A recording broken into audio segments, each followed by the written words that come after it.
Para analizar toda esta situación en el país suramericano, en el Perú, tenemos con nosotros desde Lima al profesor, analista político y dirigente de la izquierda socialista Martín Guerra. Profesor Martín Guerra, buenos días en Lima, buenas tardes aquí en Europa. Gusto en saludarle. Bienvenido a Panorama. Saludos, Eliezer. Un gusto estar con Panorama y salir a través del programa de ustedes con toda la fuerza para poder estar presto a las preguntas y análisis que se tengan que responder y plantear aquí. Muchas gracias. A usted, profesor Martín Guerra, por aceptar esta invitación y hacerlo madrugar a estas horas allá en Lima. Profesor, cuéntenos, ¿por qué han llegado ustedes allí en el Perú a esta situación? Bien, vamos a señalar dos cosas, ¿no? La primera, que es más coyuntural, para que se entienda lo que ha estado ocurriendo los últimos tiempos en el país y por qué damos noticia a cada rato, ¿no? Es desde el 2016 una situación de inestabilidad y de crisis permanente que alerta al mundo casi siempre sobre lo que ocurre en el Perú, ¿no?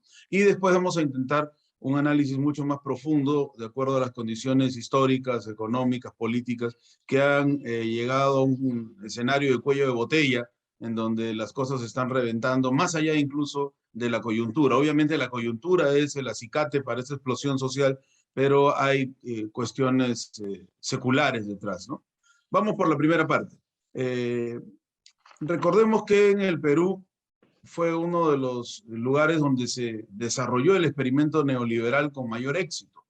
El Perú ocupa una zona geopolítica muy importante en Sudamérica porque, digamos, solo por citar el ejemplo de la relación entre carreteras, ¿no? Era muy importante, sigue siendo muy importante en décadas pasadas para el traslado de mercancías, etcétera. El Perú, digamos que unifica la Sudamérica, ¿no? Y a través del Perú pueden pasar una serie de puentes de relaciones energéticas, económicas, de mercado interno, etcétera, en el subcontinente. Entonces, cuando se establece el neoliberalismo en el país y se robustece con la presidencia de Alberto Fujimori y que después da un golpe de Estado apoyado por la cúpula de las Fuerzas Armadas y con la presencia de los Estados Unidos a través del personaje nefasto de Vladimiro Montesinos, que ya había sido un individuo ligado a los Estados Unidos orgánicamente desde el gobierno nacionalista de Juan Velasco. Juan Velasco descubre la relación de Montesinos con la venta de secretos militares y geoestratégicos del Perú a los Estados Unidos. No solamente un infiltrado de los Estados Unidos, sino además un individuo corrupto, porque a sus propios jefes les negociaba la información. Es decir, que fíjense la entraña de lo que significó el régimen de Fujimori y Montesinos. Un régimen pro-estadounidense, es verdad, pero ni siquiera orgánicamente. Es decir, más allá de la identificación ideológica, era una mafia, ¿no? Asociada para delinquir como prioridad y en segunda instancia para plantear temas ideológicos o políticos. Digamos que el neoliberalismo y la organicidad del neoliberalismo le sirvió a los Fujimori y a los Montesinos para poder delinquir, robar los dineros del Estado y enriquecerse, ¿no? Con miles de millones que todavía no han sido entregados al Estado peruano, por cierto.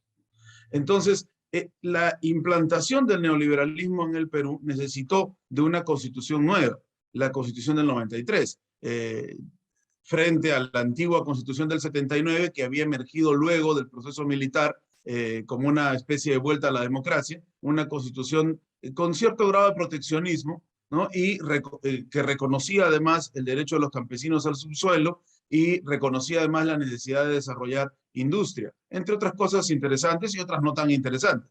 Pero si comparamos la constitución del 79 con la del 93, definitivamente era una constitución con mayor carácter de preocupación, digamos, por el pueblo, ¿no? Aunque en esa época, el 79 no fue vista tan así, veníamos de un gobierno, una primera etapa de un gobierno nacionalista militar que había intentado reivindicar a la población y la constitución del 79 fue vista como un corolario reformista y reaccionario. Pero si comparamos con la del 93, era de avanzada. Digo esto para que veamos que hay una especie de retroceso político en el país gravísimo, ¿no? Donde una constitución de los años 70 termina siendo de vanguardia frente a una de los años 90. Entonces es un gran proceso de retroceso político que ha golpeado en nuestro pueblo, sobre todo en las grandes capitales, la clase media de las grandes ciudades, en especial de Lima, se siente ajena a la lucha de las provincias. Eso lo voy poniendo como un punto importante que después vamos a analizar. Entonces, la Constitución permitió el desarrollo del neoliberalismo, privatizaciones de las empresas estratégicas del Estado, concesiones de las minas, de los territorios donde hay minas, donde hay hidrocarburos. Hago un paréntesis ahí. Una de las zonas que está combatiendo con fuerza la dictadura de Dina Boluarte y del Congreso es la zona de Apurímac, ¿no? Que lamentablemente han caído 6 personas en lo que va de los acontecimientos, 2 de ellos menores de edad. Y uno se pregunta por qué en Apurímac se está luchando tanto, porque Apurímac tiene casi el 80% de su territorio concesionado a la gran minería. Muchas de ellas, de estas concesiones, son para la gran minería transnacional. Atención con ese dato, ¿no? Entonces sí hay una situación no solamente de reivindicación política, sino de daño socioeconómico ambiental a las comunidades del Perú. Cerramos el paréntesis sobre Apurímac y la solidaridad con nuestros pueblos hermanos de Apurímac, las familias de los caídos y en general la población que está luchando por sus derechos, por su dignidad y por sus reivindicaciones. Cerrando ese paréntesis, vemos que el neoliberalismo se implantó entonces a partir de la Constitución del 93 con fuerza, y cuando cae Fujimori en el año 2000, los diversos presidentes que se han sucedido han hecho neoliberalismo, a pesar de que el pueblo votaba contra el neoliberalismo. Hagamos un rápido repaso. Luego del gobierno de transición de Valentín Paniagua, para salir del fujimorismo y convocar elecciones, que duró muy poco, sale elegido el economista Alejandro Toledo, que difundía mucho entre el pueblo esta cuestión de ser un integrante de los pueblos originarios que había logrado estudiar en el extranjero, en los Estados Unidos, por eso supuestamente era un emprendedor y un triunfador, ¿no? Y él acuñó una frase: hacer fujimorismo sin Fujimori. Es decir, esa frase perversa, porque se planteaba que el fujimorismo era correcto en materia económica e incorrecto en materia moral.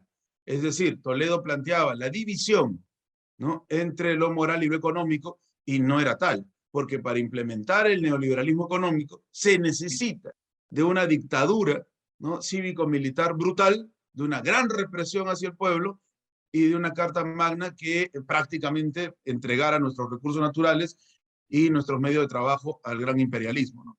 Entonces, Toledo es elegido. El Perú lo vio como alguien de su entraña, porque era un integrante de los pueblos andinos. Y Toledo hizo neoliberalismo. Y Toledo sentó las bases para los acuerdos comerciales o tratados de libre comercio con los Estados Unidos. Toledo celebró muy festivo el golpe que se le da a Hugo Chávez, que dura muy poco, por cierto, porque el pueblo lo restituye al poder, para citar un ejemplo, ¿no? Toledo criticaba a Evo Morales, ¿no? Era un alfil de los Estados Unidos. Luego de Toledo viene, increíblemente, un segundo gobierno de Alan García, que ya había cometido crímenes de lesa humanidad en su primer gobierno y que había dejado el país en un desastre económico, con su famosa escopeta de 2 cañones, de la boca para afuera decía defender al pueblo y en las medidas prácticas políticas blindaba a la oligarquía, ¿no? Entonces, en un segundo gobierno de García ya no tenía esa escopeta de 2 cañones, sino que directamente era un neoliberal y se dieron una serie de crímenes terribles, como el famoso Baguazo, ¿no?, donde mueren muchos peruanos. Y García desarrolla con profundidad el neoliberalismo con el pretexto de legislar para aplicar el TLC en el Perú, que supuestamente iba a mejorar nuestra economía.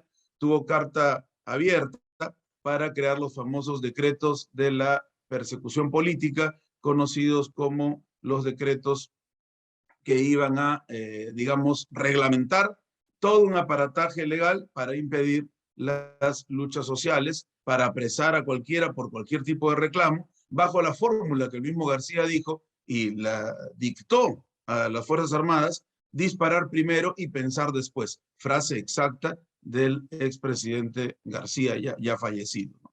Entonces, luego de García viene Ollanta Humala, que pierde ante García la primera candidatura, y que supuestamente Ollanta Humala era un militar nacionalista que recogía este velasquismo del cual hemos hablado al inicio y que iba a hacer un gobierno nacionalista. Bueno, Ollanta Humala sale elegido y inmediatamente, 6 meses después de su gobierno, en el caso de Minas Conga, Él había dicho que primero era el agua y después el oro, y con Minas Conga el oro fue primero que el agua, en una simbología, es decir, los negocios primero que la población, murieron personas defendiendo la no instalación de lagunas artificiales que iba a destruir el ecosistema en una comunidad campesina, que por cierto son los que producen los alimentos que todas las mañanas llegan a nuestro hogar, ¿no? Porque hay un discurso muy limeño que dice que los campesinos no quieren el desarrollo del Perú y se oponen a la minería contaminante, pero son los campesinos los que permiten que todos los días desayunemos, almorcemos y podamos cenar, ¿no? Son los que producen los alimentos de la patria, es decir, ellos tienen que cuidar el ecosistema, no solamente por ellos, sino por todo el Perú, pero eso a veces desde una visión centralizada y hueca no se observa en la capital. Entonces, con el gobierno de Humala, se sintió una gran traición a nuestro pueblo. Había dicho que iba a ser un programa de la gran transformación y lo único que hizo fue más neoliberalismo. Así llegamos al escenario del 2015, donde se convoca elecciones para el futuro presidente o presidenta que iba a dirigir los destinos del Perú el 2016.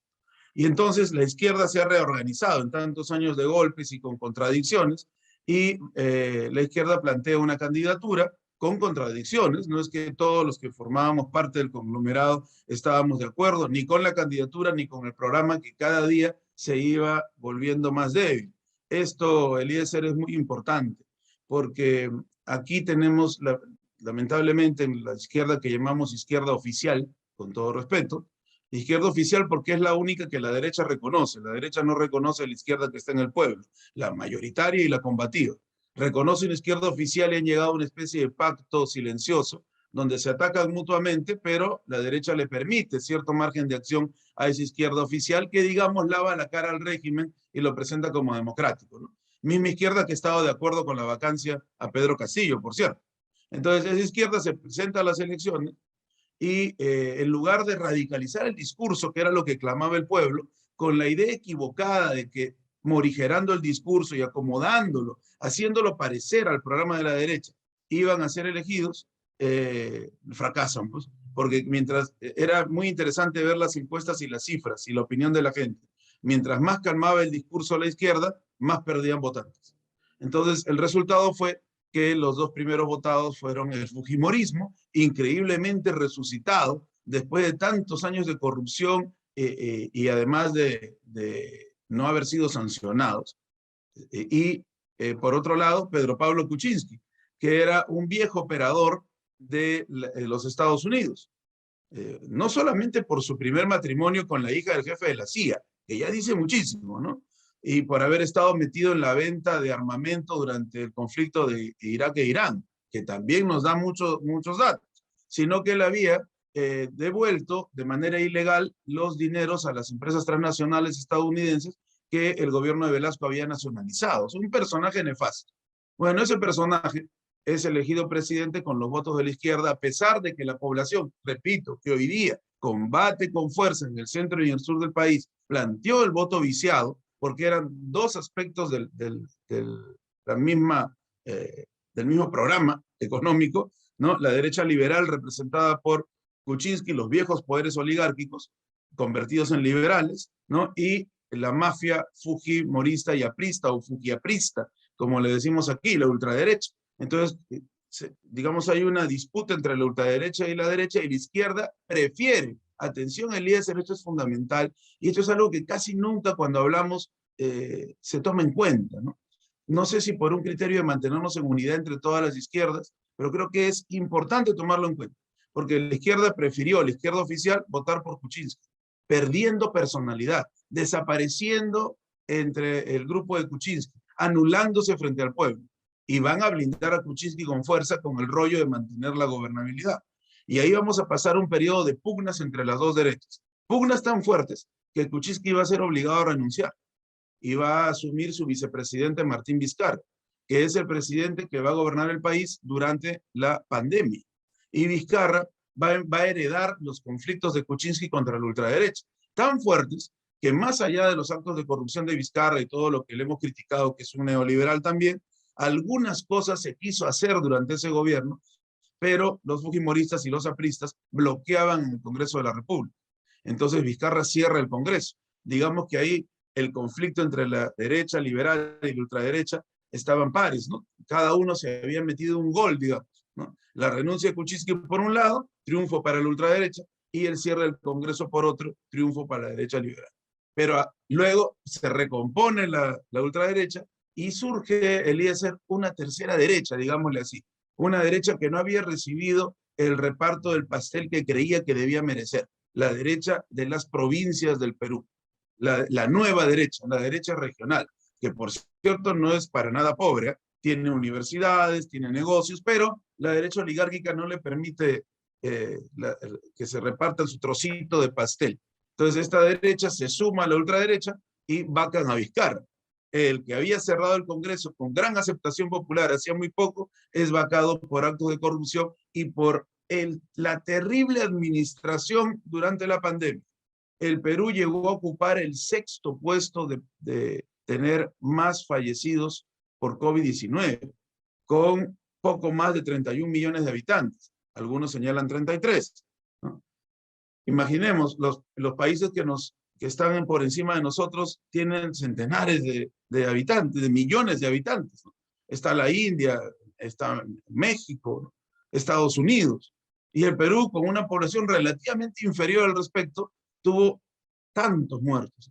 Eso evidenció una crisis del sistema sanitario, una crisis económica, millones de niños que no pudieron estudiar durante la pandemia, que no es cosa sencilla porque ahora, saliendo de la pandemia, tenemos una población estudiantil totalmente debilitada, con poca comprensión de la historia, con casi nada de comprensión lectora, con un razonamiento matemático por los suelos, y esos estudiantes cada vez, que son la mayoría, y los pobres del Perú, van a acceder a menos preparación y por lo tanto a menos puestos de trabajo calificados. Miremos el futuro. Eso significa una clase obrera pauperizada y no tecnificada que va a tener que aceptar el trabajo que le den. Y eso va pues a debilitar el consumo y a volver más crítica la situación económica del país. Entonces, todo eso, bajo los puntos de Vizcarra, fue vacado y sube Merino, que gobierna muy pocos días, pero aprovechan esos pocos días para firmar contratos ley con grandes empresas y entregar los recursos del país. Contratos que no han sido revisados, por cierto. Entonces, luego de Merino, que reprime brutalmente a la población y hay 2 jóvenes muertos principalmente, lo digo principalmente porque fue muy cubierto por los medios en las protestas en Lima, los jóvenes llamados Inti y Brian, que caen lamentablemente, y a ellos nuestro recuerdo siempre, porque lamentablemente el señor Merino ha sido premiado en el Congreso, en este Congreso, que pretende quedarse, premiado un gobernante golpista y asesino, pero bueno, y además exigió los pagos de su salario, porque en el Perú los presidentes cobran un salario de por vida, y él ha exigido el pago de su salario a perpetuidad, ¿no? Bueno, cosas impresionantes. Entonces, luego de Merino, gobierna Sagasti, un gobierno de transición muy parecido al de Valentín Paniagua después del fujimorismo, muy breve, donde se compraron las vacunas no a nuestros países aliados, sino a todas las empresas más poderosas del mundo y estamos en deuda por 100 años. Pero bueno, convocó a elecciones el presidente Sagasti y ahí yo creo que la conflagración entre las derechas, Eliezer, descuidó a la izquierda, al pueblo que está a la izquierda principalmente, a los marginados y a los oprimidos, no a la izquierda oficial, que estaba debilitada. Y éramos en Lima, bueno, no nosotros, ¿no? Porque lo dijimos, está en artículos, entrevistas, charlas, pero en Lima se pensaba que la izquierda oficial era la que iba a tener posibilidades de competencia. La izquierda oficial en Lima no veía al candidato Pedro Castillo en ese, ni siquiera lo mencionaba. Tuvimos que hacer una campaña muy dura mencionando a través de entrevistas de Telesur, de RT, al presidente, ahora Pedro Castillo, en esa época profesor candidato. Entonces, en esta pugna entre las derechas, hagamos una breve síntesis, cae Kuczynski, cierran el Congreso, vacan a Vizcarra, ¿no? Vacan a Merino, sube Sagasti, como vemos, en esta pugna eran triunfos de uno y del otro indistintamente, ¿no? Y descuidaron al pueblo. Y entonces aparece la candidatura de un señor que viene de las comunidades campesinas, es decir, de los pueblos originarios, que es un maestro rural muy humilde, que es además un rondero, que había sido además dirigente sindical y había puesto en jaque al gobierno de Kuczynski con una gran huelga magisterial, donde, por cierto, le disputaba el control de los profesores a un partido de la izquierda oficial, de la izquierda tradicional, que hoy día reconoce a Dina Boluarte como presidente. Para que veamos que la izquierda no es una sola en el país, y hay una izquierda oficial que a veces le hace la comparsa, lamentablemente, a la derecha, y a la más cruel derecha, ¿no? En este momento en el país están reprimiendo con bombas desde helicópteros, armamento de guerra a nuestra población, y se sigue reconociendo desde un sector a la presidenta golpista, ¿no? Entonces, esa fue una muy dura elección, porque no se tenía logística, no se tenía capital, no se tenía los medios de comunicación y no se tenía ni siquiera el apoyo de la izquierda oficial. Sin embargo, de pronto, el día de las elecciones, aparece nuevamente el fujimorismo y, por otro lado, Pedro Castillo con el partido de Vladimir Cerrón, Perú Libre, con el voto popular. Y ahí comenzó el éxito. Triunfar en la segunda vuelta ha sido una obra épica. Ahí sí se sumó ya la izquierda oficial, viendo que iba a perder el carro de la historia, y todos juntos, y eso está muy bien. Yo no me opongo a la unidad, no es que digamos que no deben estar, pero deben estar con las banderas del pueblo y no con agendas personales que se construyen en bibliotecas, en academias, en universidades alejadas del pueblo, sino una plataforma que debe elevarse de la población y sus luchas. Entonces, se luchó mucho, se combatió mucho y sale elegido Pedro Castillo. Pero ya estaba debilitado Eliezer, y eso es algo que no se dice. Durante la campaña en la segunda vuelta, las segundas vueltas fueron creadas en nuestros países latinoamericanos para destrozar al candidato progresista, porque tiene que tratar de sacar votos, aminorar su programa para ganar más gente de las clases medias, conversar con Dios y con el diablo. Entonces, cuando ya llega a ser electo o ser electa, termina prácticamente destruido, gastado moralmente y con alianzas nada santas. Entonces, cuando llega Pedro Castillo, está demolido y viene la acusación de fraude, que era ridícula, porque ¿cómo alguien que se estaba oponiendo a los poderes fácticos podía haber hecho fraude? Si no podía controlar ni el Jurado Nacional de Elecciones ni los poderes del Estado.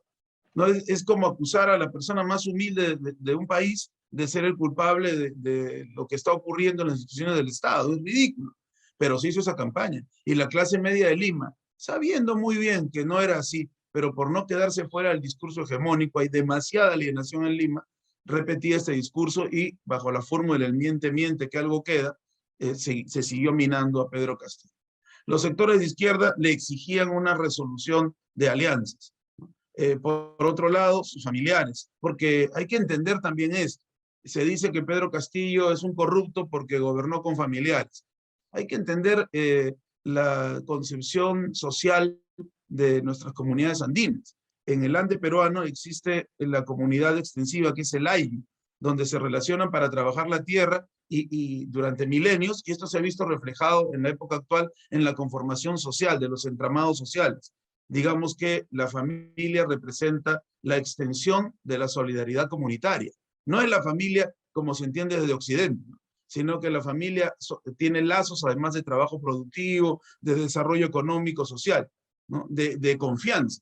Entonces el presidente se vio obligado a recular hacia su comunidad, hacia los maestros, por otro lado, porque él es maestro, que le exigían también. Se crearon dos partidos de maestros que le exigían a él ser el líder. Imaginemos lo que pasó al presidente Castillo en ese momento. Todos los frentes de izquierda le exigían, además de la exigencia de la derecha y la ultraderecha, porque él dijera que no era comunista, que no era socialista, que no era de izquierda. Le exigían que dijera que iba a gobernar para todos los peruanos, cosa obvia porque fue elegido para presidente del Perú.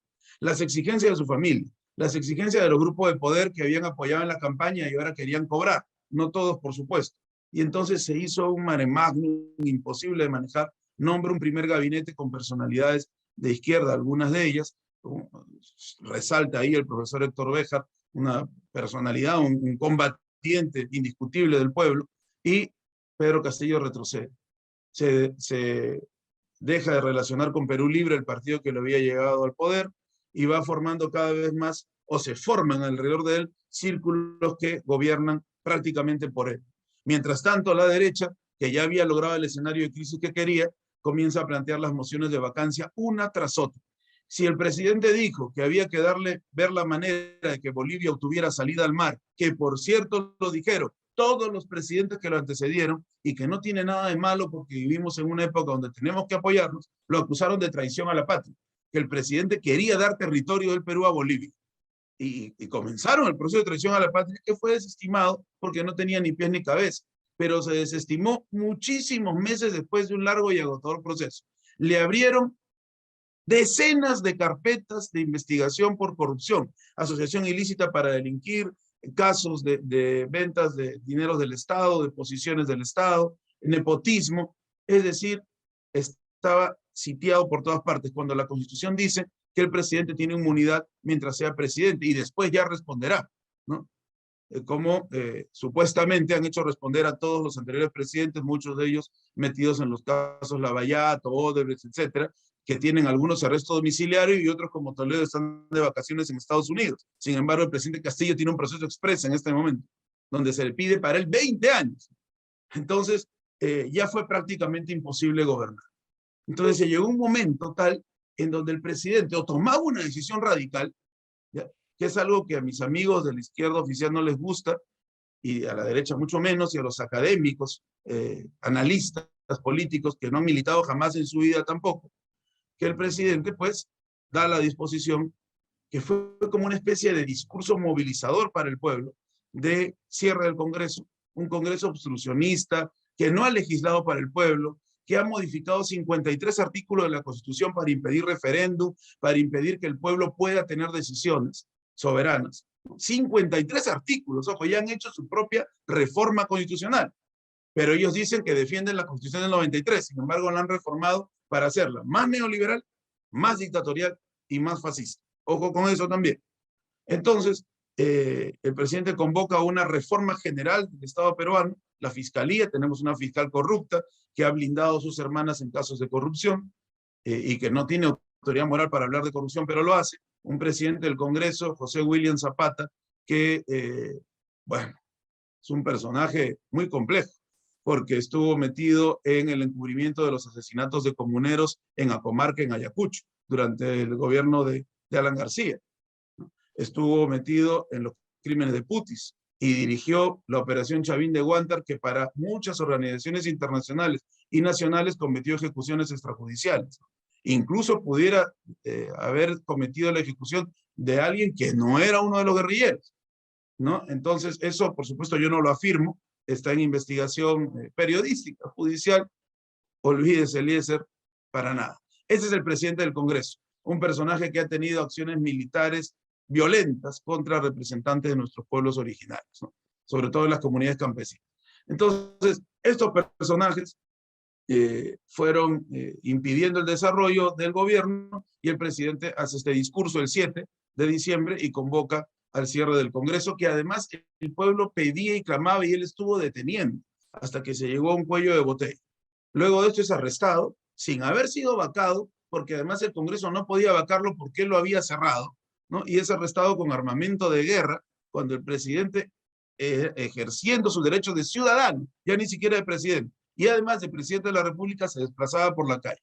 Es detenido y se le suma toda una carpeta de acusaciones y secuestrado en la DINOS, ¿no? Y comienza toda el circo que hemos visto, ¿no? El Congreso golpista se reúne, expresamente nombran a Dina Boluarte, vacan al presidente y nombran a Dina Boluarte presidenta de la República. Dina Boluarte, que fue de la plancha presidencial del presidente Castillo, y más allá de eso, representante supuestamente del pueblo y del programa popular, traiciona y adhiere al nuevo gobierno, y se inicia entonces en ese momento la lucha por la libertad del presidente Castillo. Ahí básicamente, Eliezer, y con esto termino la primera intervención, disculpa que me haya excedido en el tiempo, pero ahí lo que pasa es que nuevamente la izquierda se divide, ¿no? Castillo, y hay que decirlo, es vacado, es golpeado, diría yo, pues no acepto la vacancia presidencial, es golpeado, sufre un golpe de Estado con los votos de la derecha, la ultraderecha y la izquierda parlamentaria.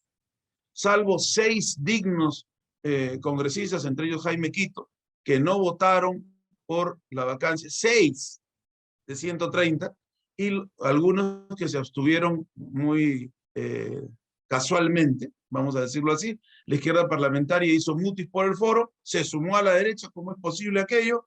Y comenzaron a hablar del futuro escenario y exigirle a la golpista que hiciera un gabinete de consenso, etcétera. Bueno, el gabinete que hizo está dirigido por Pedro Angulo Arana, que es un político y un abogado que tiene 15 carpetas fiscales abiertas por corrupción, que formó parte y forma parte de la banda de Cuellos Blancos. Específicamente fue acusado por blindar a una jueza corrupta para que no fuera investigada, y además tuvo una acusación de acoso sexual. Ese es el personaje que es el presidente del Consejo de Ministros. Hay otros personajes que podríamos nombrar. Para muestras un botón, el ministro de Justicia hace algunos meses dijo que había que disparar con furia contra los campesinos que impidieran el desarrollo de la minería. Ese es el ministro de Justicia. Si ese es el ministro de Justicia, ya entendemos cuál es el estado de cosas. El ministro de Defensa, que ha dado la orden anticonstitucional, porque además no le compete, de expulsar a todos los prefectos para poder declarar el estado de emergencia en las zonas árgidas del país, que en este momento son casi todas, ¿no? Se está en un momento de lucha por la libertad del presidente Castillo, y la izquierda oficial ha tenido que sumarse, pero en este momento la plataforma que el pueblo plantea, no que la digo yo, podemos revisar los videos de nuestro pueblo luchando en las regiones que están yendo hacia Lima para concentrarse en una gran movilización. Esa plataforma es libertad para el presidente Castillo y su restitución, cierre del Congreso corrupto, cierre real del Congreso corrupto, golpista y vendepatria, y convocatoria a una asamblea popular constituyente para cambiar las reglas del juego, que surja desde el pueblo organizado que ya está discutiendo sus leyes y que sea sancionada en una gran transformación jurídica política de la patria. Esas son las convocatorias frente a las claudicantes que hablaban inmediatamente de nuevas elecciones. Si se dieran las nuevas elecciones, que ya las convocó Dina Boluarte, primero dijo que se quedaba hasta el 2026, pero la presión social hizo que convocara nuevas elecciones para abril del 2024.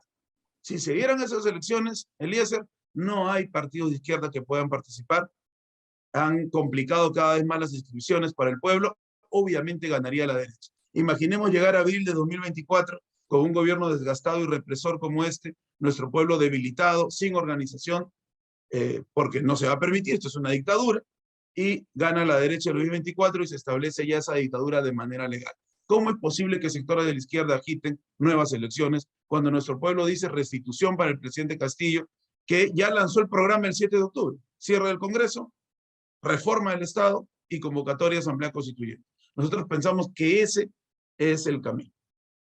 Profesor Martín, ha hecho usted un amplio análisis histórico, social, político, económico, hasta sanitario de la vida del Perú en los últimos años, con 6 presidentes, 7, y realmente es bastante complicada la situación. Pie a tierra, hoy día, la correlación de fuerzas, el pueblo resistiendo, movilizándose, convocando a un paro nacional en esta semana, e igualmente pidiendo lo que usted acaba de decir, obviamente. ¿Cuál es el escenario más probable, pie a tierra, que se puede presentar en los próximos días, en las próximas semanas? Ya para ir cerrando, profesor, por razones de tiempo. Sí, dos escenarios veíamos posibles y rápidamente se ha pasado a la mezcla de los dos. El primero era que el gobierno dictatorial de Boluarte se fascistizara y tratara de mantenerse con todo, y el segundo de convocar a elecciones, que era lo que le pedían los liberales de derecha y los liberales de izquierda, valgan verdad. Entonces terminó fusionando por X cosas de la historia del Perú y de la correlación de fuerzas, ambos escenarios, y bueno, va a tratar de quedarse lo más que se pueda, convocando elecciones para abril de 2024. ¿Cuáles son los escenarios? Bueno, en este momento se está viviendo una situación muy terrible en el país, hay que decirlo. La represión es brutal. Hay no solamente varios fallecidos, ¿no?, sino que hay también masacres y heridos de gravedad, niños, niñas. A veces no se entiende, ¿no? He visto a sectores de la prensa internacional que dicen, ¿cómo es posible que los padres cuiden a sus hijos que estén luchando? No se entiende que en el Perú los niños trabajan y que en las comunidades campesinas los niños trabajan. Y esos niños defienden su destino. Lamentablemente los 2 primeros fallecidos tenían 15 y 16 años. Hay una niña de 14 años con heridas gravísimas en la cabeza. Hay personas que han perdido los ojos, que es ahora la táctica de los gobiernos fascistas de Latinoamérica, disparar a los ojos. Entonces está viviendo una situación muy confrontacional, de mucha violencia y donde nuestro pueblo ha tomado la convocatoria del 2024 como burla. Así que sí hay posibilidades de cercar al gobierno, que es la convocatoria que hacemos, y exigir al gobierno dictatorial y exigir la reposición del presidente Castillo. Recordemos que internacionalmente el escenario también es favorable. Ha salido un documento de los presidentes de México, Colombia, Bolivia y Argentina, reconociendo al presidente Castillo y exigiendo que se respeten sus fueros. Más claro, no canta el gallo. No es la Latinoamérica de los gobiernos anteriores neoliberales y fascistas, ¿no? Es una Latinoamérica que tiene una segunda ola del progresismo con todas sus deficiencias, pero que aspira a caminar sola. Entonces, no sé si los golpistas tendrán toda la correlación de fuerzas que quieren. Eso sí, tienen todavía el control de las Fuerzas Armadas y el ABC dicta que con el control de las Fuerzas Armadas pueden seguir reprimiendo. Hacemos un llamado a los policías conscientes que son parte del pueblo, que les pagan bajísimos salarios, a los militares conscientes que no deben ser usados para asesinar a sus hermanos, primos, padres y madres, que por favor den un paso al costado o mejor, se sumen al pueblo y convoquen una transformación social. No es imposible, sí se puede.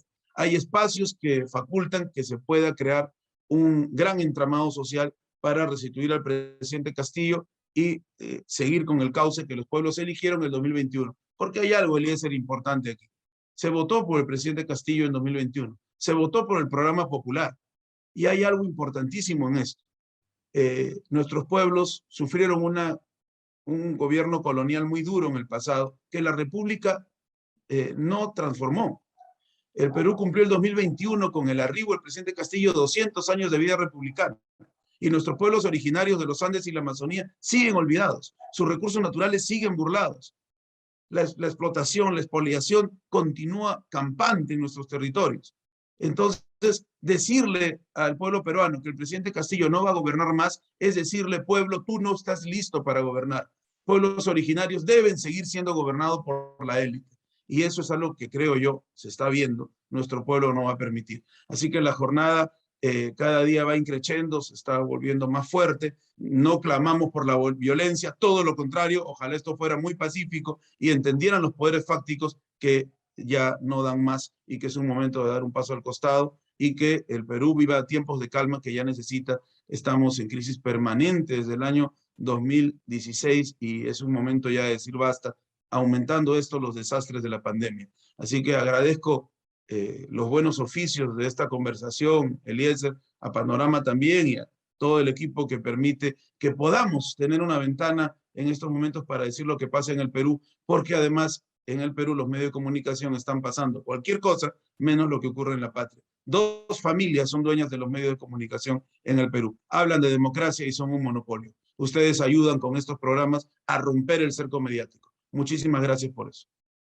Profesor Martín Guerra, analista y dirigente político de la izquierda socialista allá en Lima. Agradecerle, profesor, altamente habernos hecho este recuento histórico y habernos puesto en contexto real y darnos las perspectivas al futuro próximo que ojalá para bien del pueblo sea con la libertad del profesor Pedro Castillo, presidente electo de manera constitucional y que regrese la democracia al Perú nuestro, la tierra de la Pachamama, profesor Martín Guerra. Muy amable por atendernos.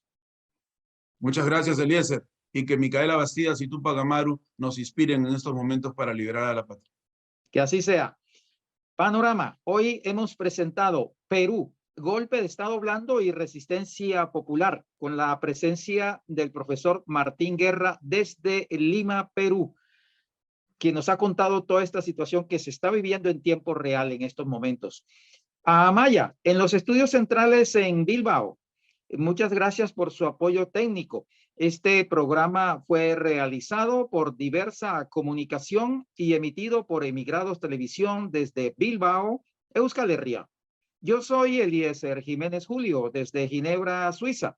A ustedes, amable teleaudiencia, agradecerles por su atención. Tengan ustedes...